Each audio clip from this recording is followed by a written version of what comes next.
सरकारी नौकरी का झांसा लोग दे रहे हैं, ये आंकड़ा याद रखिए। यहाँ ये मूर्खों की नगरी बना दिया है यहाँ के नेताओं ने। दूसरी वजह ये है कि कहीं न कहीं नीतीश कुमार का इस सरकार पर नियंत्रण जो है वो तो खत्म हो गया है। उनके इर्द गिर्द के 4-5 अफसर हैं, वही चला रहे हैं सरकार को। नीतीश कुमार को तो पता नहीं चल रहा है क्या हो रहा है क्या नहीं हो रहा है। 2016 के बाद से चाहे नीतीश की सरकार एनडीए के साथ हो या महागठबंधन के साथ, वो स्थिति बिगड़ती जा रही है। क्यों बिगड़ रही है? 2016 से क्या हुआ ऐसा? 2016 में यहाँ शराबबंदी लागू कर दिया गया। शराबबंदी लागू होने के बाद पुलिस प्रशासन का एक बड़ा तबका अब अपनी रूटीन लॉ एंड ऑर्डर के काम को छोड़कर पूरे टाइम शराबबंदी लागू कराने, उसको छिपाने, उसको बनाने, उसको कमाने में लगा हुआ है। पूरी जो न्यायिक व्यवस्था है वो पूरी क्लॉग हो गई।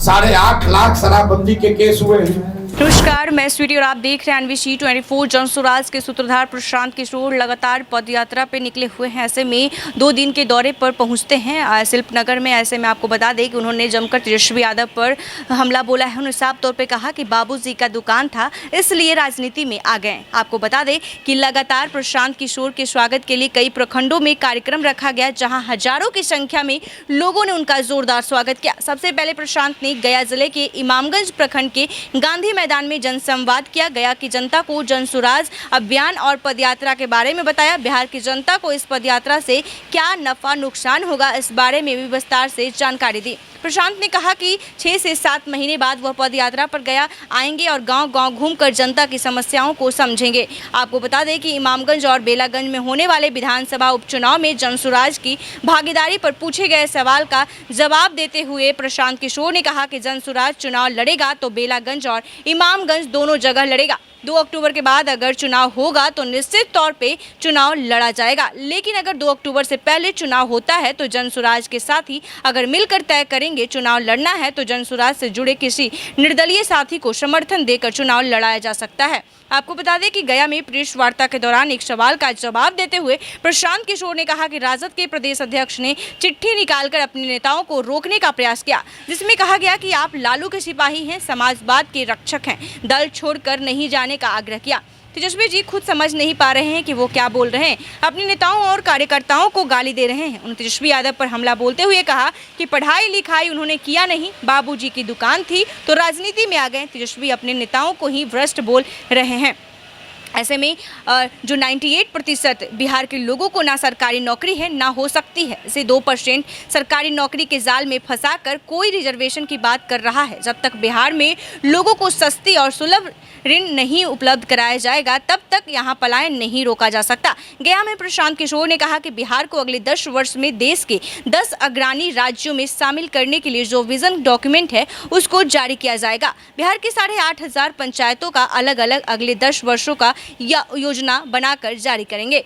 से लोगों को ये पैसा मिले, लेकिन जैसे सीओ, बीडीओ, डॉक्टर, इंस्पेक्टर, थाना वाला नहीं सुन रहा है मुख्यमंत्री और सरकार का बात, वैसे बैंक वाले भी बात नहीं सुन रहे हैं। अगर आपको गया में घर बनाना है, लोन लेने जाइएगा, आपको यहाँ लोन नहीं मिलेगा। और आप यहाँ पर पैसे वाले हैं और आपको नोएडा में घर खरीदना है, आपको बैठे बैठे लोन मिल जाएगा। अगर गया में लोन मिलता तो आप बताइए कितना ज्यादा घर बनता। अगर घर बनेगा तो जो लड़का जाकर प्लम्बर का काम, मेसन का काम, इलेक्ट्रीशियन का काम दिल्ली नोएडा में कर रहा हूँ, गया में करता है। आप जितने यहाँ पत्रकार आए हैं, देखिए इसकी कितनी इसका असर होता है। आप में से बहुत लोग आए होंगे गाड़ी से, मोटरसाइकिल से। कोई ऐसा मोटरसाइकिल आपने नहीं खरीदा होगा, गाड़ी नहीं खरीदा होगा जिसको कि फिनांस पर ना लिया हो आपने। अगर आपको फिनांस ना हो तो कितने लोग गाड़ी और मोटरसाइकिल खरीद पाएंगे? बहुत कम लोग खरीद पाएंगे। तो यहाँ जो विकरालता है गरीबी का पलायन का, उसके मूल में है पूंजी का पलायन। जब तक यहाँ पर लोगों को सस्ती और सुलभ ऋण नहीं उपलब्ध कराया जाएगा तब तक यहाँ पलायन को नहीं रोका जा सकता। ये जो सरकारी नौकरी का झांसा लोग दे रहे हैं, ये आंकड़ा याद रखिए। यहाँ ये मूर्खों की नगरी बना दिया है यहाँ के नेताओं ने। मेरे भाई, जो लोग कह रहा है कि नौकरी दे देंगे, 78 साल हो गए बिहार में, चपरासी से लेकर मुख्य सचिव तक जितने लोग सरकारी नौकरी कर रहे हैं सबकी सूची बनाइएगा तो संख्या होती है करीब करीब 23 लाख। 23 लाख लोगों को बिहार में सरकारी नौकरी मिली हुई है। ये प्रतिशत के टर्म पर हुआ 1.97%। मतलब 98% बिहार के लोगों को ना सरकारी नौकरी है ना हो सकती है। लेकिन इसी 2% के सरकारी नौकरी के जाल में फंसाकर लाखों बच्चों को लोग, कोई ट्यूशन करा रहा है, कोई कोचिंग करा रहा है, कोई रिजर्वेशन का बात कर रहा है कि हम 50 कर देंगे, 65 कर देंगे। अरे भाई, अगर 100% भी आपने नौकरी दे दी तो भी तो 2% को नौकरी मिला। दुनिया में जो देश आगे बढ़े हैं, क्या वो रेलवे का एग्जाम देकर आगे बढ़े हैं? वहां पर लोग मुसल्लापुर में और चौधरी टोला में बैठ के ट्यूशन कर रहा है? नहीं। जिन देशों में तरक्की हुई है वहां पर बच्चों को पढ़ाने की बेहतर व्यवस्था कर दी गई और यह सुनिश्चित किया गया कि पढ़ने लिखने के बाद रोजी रोजगार अगर आप करना चाहें तो सरकार की जो पॉलिसी है, जो पूंजी का सपोर्ट है, जो व्यवस्था है, वो आपको सपोर्ट करे ताकि आप अपना रोजी रोजगार कर सकें। उससे यहाँ पर गरीबी और पलायन खत्म होगा। सरकारी नौकरी का रेवड़ी बांटने से कुछ होने वाला नहीं है। ये समाजवाद के नाम पर, सामाजिक न्याय के नाम पर ये रबड़ी दिखाते हैं कि हम तुमको 10,000 आदमी को नौकरी दे देंगे, 1 लाख आदमी को नौकरी दे देंगे। अरे भाई, मान लो एक बार को 1 लाख का दे भी दोगे तो बिहार में तो 13 करोड़ लोग रहते हैं। 1 लाख आदमी की नौकरी देने से 13 करोड़ लोगों का जीवन कैसे सुधरेगा? सर, बिहार देखिए, जो भी आप पूछ रहे हैं कि पलायन, पहले बुखार क्यों है इसको समझिए। यहाँ कानून व्यवस्था की स्थिति क्यों बिगड़ी हुई है? नीतीश कुमार के राज में लोगों ने फील किया था कि 2005 के बाद, लालू जी के जंगल राज के बाद जब नीतीश की सरकार आई तो लोगों को लगा कानून व्यवस्था की स्थिति सुधार हुआ है। ये कानून व्यवस्था की स्थिति बिगड़नी शुरू हुई है आंकड़ों के हिसाब से 2016 से। 2016 के बाद से चाहे नीतीश की सरकार एनडीए के साथ हो या महागठबंधन के साथ, वो स्थिति बिगड़ती जा रही है। क्यों बिगड़ रही है? 2016 से क्या हुआ ऐसा? 2016 में यहाँ शराबबंदी लागू कर दिया गया।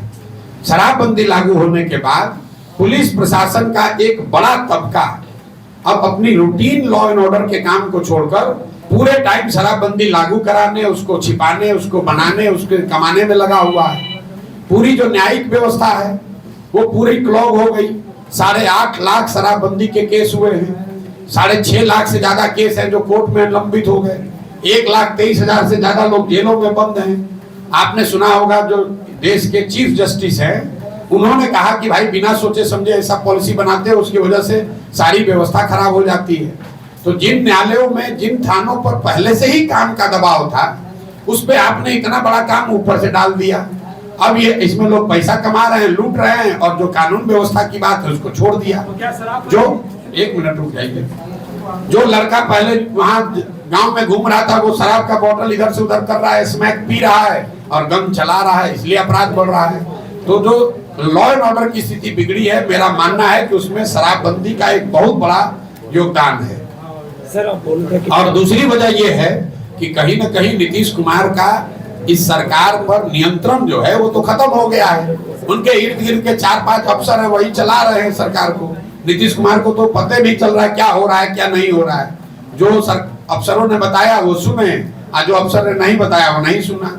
आपने देखा होगा, पत्रकार पूछते हैं कि सर यहाँ पर लाठीचार्ज हो गया, तो खुद ही कैमरे पर कहते अच्छा वहां ऐसा हुआ, सर रुकिए पता कराते हैं। वो आदमी को यही नहीं पता है कहाँ लाठीचार्ज हो गया, कहाँ गोली चल गई। तो ऐसे में आपको बता दें कि कहीं ना कहीं तेजस्वी यादव को लेकर उन्होंने बड़ा हमला बोला है। उन्होंने कहा है कि पढ़ाई लिखाई तो किए नहीं, बस बाबूजी का दुकान था इसलिए वो राजनीति में आ गए। ऐसे में उन्होंने साफ तौर पे कहा कि अगले 10 वर्षों तक युवाओं को रोजगार और नौकरी नहीं मिलेगा, तो लोगों की जब तक रोजगार नौकरी नहीं मिलेगा तब तक लोगों की पलायन जो है नहीं रुकेगा। ऐसे में प्रशांत किशोर लगातार बता रहे हैं कि अपने दल जो है 2 अक्टूबर को बनाने जा रहे हैं। इसको लेकर भी उन्होंने घोषणा किया है कि साफ तौर पे कि कहीं ना कहीं उनकी सरकार बनती है तो तमाम जो शराबबंदी है उसे भी लागू कर देंगे। ऐसे में आपको बता दें कि प्रशांत किशोर जो हैं अक्सर तेजस्वी यादव को लेकर हमलावर रहते हैं। अक्सर कहा करते हैं कि तेजस्वी यादव ने पढ़ा लिखा नहीं है, बाबूजी की दुकान थे इसलिए वो राजनीति में आ गए। ऐसे ही तमाम खबरों के लिए देखते रहे NBC 24। धन्यवाद।